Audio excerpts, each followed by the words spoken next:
Iran যুক্তরাষ্ট্র সংঘাত যেন ক্রমেই নিত্য নতুন বাঁক নিচ্ছে। পুরো বিশ্বের নজর যখন ইরান যুক্তরাষ্ট্র আলোচনার দিকেই, ঠিক তখনই আলোচনা বাঁক নিল এক নতুন মোড়ে। ইরানের সঙ্গে যুক্তরাষ্ট্রের দ্বিতীয় দফার শান্তি আলোচনাও এবার ভেস্তে গেল। তাই বিশ্বজুড়ে ভেসে আসছে নতুন গুঞ্জন। যুক্তরাষ্ট্র কি ইরানে আবারও হামলা চালাবে?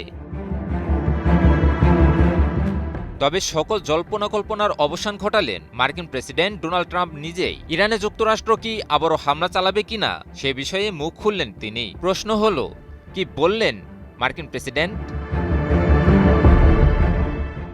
ইরানের সঙ্গে যুক্তরাষ্ট্রের দ্বিতীয় দফার শান্তি আলোচনা ভেস্তে গেলেও আলোচনার পথ একদম বন্ধ হয়ে যায়নি বলে মন্তব্য করেছেন মার্কিন প্রেসিডেন্ট ডোনাল্ড ট্রাম্প। ইরানের উদ্দেশ্যে ট্রাম্প বলেন, ইরান যখন খুশি যুক্তরাষ্ট্রকে কল করতে পারে। এর মাধ্যমে যুক্তরাষ্ট্র মূলত বল ইরানের কোর্টে ঠেলে দিল। প্রথম দফার মতো দ্বিতীয় দফার আলোচনাও হওয়ার কথা ছিল পাকিস্তানের ইসলামাবাদে।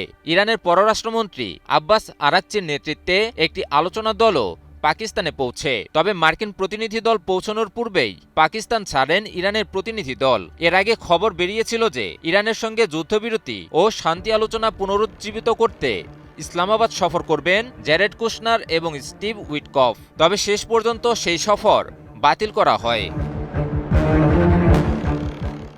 মার্কিন সংবাদ মাধ্যম এক্সিওসকে ট্রাম্প স্পষ্ট করেন, মার্কিন প্রতিনিধি দলের পাকিস্তান সফর বাতিলের মানে ইরানের বিরুদ্ধে পুনরায় যুক্তরাষ্ট্রের যুদ্ধ শুরু করা নয়। ট্রাম্প বলেন, ইরানের বিরুদ্ধে পুনরায় যুদ্ধ শুরু করার বিষয়ে এখনও কিছু ভাবেননি তিনি। এদিকে ইরানের পররাষ্ট্রমন্ত্রী আব্বাস আরাকচি পাকিস্তানি কর্মকর্তাদের সঙ্গে দিনভর উচ্চ পর্যায়ের বৈঠক করেন। বৈঠকে দুই দেশের দ্বিপাক্ষিক সম্পর্ক উন্নয়ন এবং আঞ্চলিক নিরাপত্তা ইস্যুতে বিস্তারিত আলোচনা হয়। ইরান ও পাকিস্তানের এই উচ্চ পর্যায়ের বৈঠকে সংকটের স্থায়ী সমাধানে ইরানের দাবিগুলো পাকিস্তানের কাছে তুলে ধরা হয়।